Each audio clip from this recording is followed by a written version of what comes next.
Good morning, Crossroads South, and happy Halloween! I'm giving you a little sneak preview of our costume today. You're gonna have to kind of see some of us together, but let's get started on a few things because I have lots of announcements today. So today is Thursday, October 31st. It is Halloween. It is an A day. I know that we have some varying schedules around the building, but I want everybody to take a deep breath and pause for a second and just know that we're going to have a good day. We're going to take it one step at a time, and today is designed to just have fun with each other and enjoy. Tomorrow, we do not have school in honor of Diwali. So if you're celebrating Diwali, I learned that Diwali is multiple days and that some people are starting tonight. But if you are celebrating Diwali, we wish you all the best and hope you have a beautiful festival of lights. All right, another big announcement that I want fresh in your mind right now is that we are having student council elections this morning during home base. All of your teachers should have a link, and voting ends at 11 o'clock. If you have any questions, you can reach out to Mrs. Dalrymple and Mrs. Rimmer.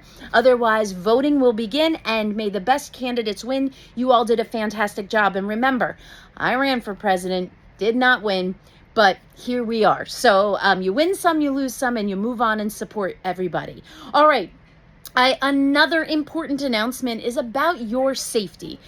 Today, and Mrs. Akella showed me this amazing statistic, today is the most dangerous pedestrian day. And it makes sense, right? Kids are out trick-or-treating, they're in the road, you're feeling very safe in your neighborhoods, but you have to be careful.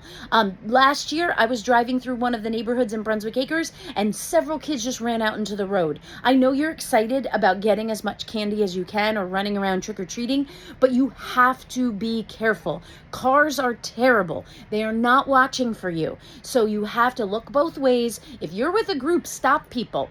Make sure you use crosswalks if they're there. You're looking, you're making sure you're making eye contact. Do not trust that the drivers are any good. And I'm speaking on behalf of myself and all the drivers in this world. We need to make sure that you are being safe, pedestrian safety. If you are out after dark, make sure that you have lights, flashlights, all those sorts of things, okay? Please, please, please, please, please, please be careful. And my suggestion for trick-or-treating, which quite frankly I think is the best way to maximize your candy, is go all the way down one side and be safe, then cross and come all the way back the other, instead of the zigzag. The zigzag is just a waste of energy. And one day I'll have you graph it and plan out your route, and you'll find out the zigzag is just a waste of your energy. Go straight down, cross, go straight back. All right, that's my Halloween trick-or-treating tip for today. I want to give a shout out to our volleyball team. While their season ended undefeated, which was awesome, they did have a Halloween tournament yesterday. They played against lots and lots of schools, and they came all the way down to the final. While they didn't win, they came in second for this tournament, and we are super duper proud of you, volleyball. Congratulations. We also have a few things. We have some winners of the 2-sentence horror story contest winners. So I'm going to read them quickly, and this is from Mrs. Ackerson. The scariest was by Ritvika G. from the Omega unit. Her sentence was, "There was a picture of me sleeping on my phone, but I live alone." The funniest was by Anuj P. from the Chi unit, and it is, "Every morning my dog licks my face to wake me up. This time it wasn't my dog." Ooh, ooh. That one's scary. Maybe you have a cat. I don't know. It's funny, haha. All right, the most original was by Anu from the Gamma unit. And here we go. "I handed the kidnapper 50 grand, pleading for him to let my son go and telling him I'd give him the rest later. He smiled, handing me a bag as well, and responded in a playful tone, 'I'll give you the rest tomorrow too.'" The best plot twist was by Tasneem from the Alpha unit. Here it is. "Impulsively, I decided to kill off a few characters in the book I'm writing. It would definitely spice up my autobiography a little." Oh my goodness. Nicely done to all of the contest winners. If you entered, so congratulations to you. And Mrs. Ackerson wanted me to share that if you entered the October scavenger hunt in the library, please check your email. She emailed you and your winners. They were all notified yesterday. And now, drum roll, please.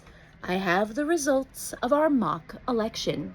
So Mrs. Gonzalez put together a beautiful electoral map. And let me tell you that she color-coded everything so that we can see our election results. And if you notice around the United States, if the state won for the particular candidate, blue being Kamala Harris and red being Donald Trump, if the state won, she colored it in.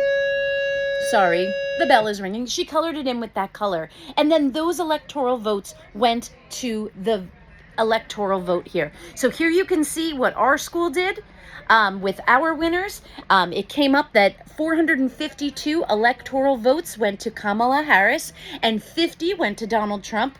But then she also took a look at the popular vote, and this is how we do student council elections. And this is where it slightly differs, and it's very interesting when you watch election results.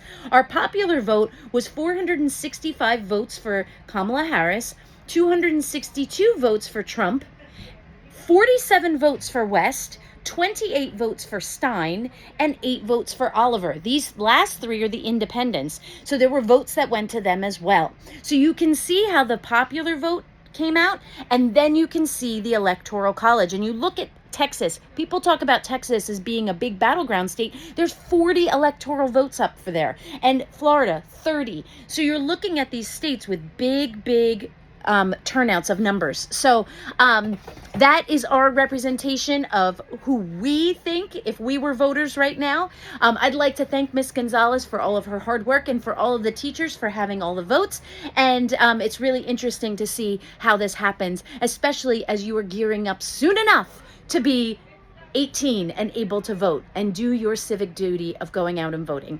All right, folks, that is a lot today. That concludes our announcements. Have a fantastic day. Have an even better Friday tomorrow. And then we are going to be off for a whole week. We won't see you until that following Monday. Reach out if you need anything, and we hope you have a wonderful, wonderful fall break. Let's stand for the salute to our flag. I pledge allegiance to the flag of the United States of America and to the republic for which it stands, one nation, under God, indivisible, with liberty and justice for all. You may be seated. Have an awesome Halloween. Woohoo!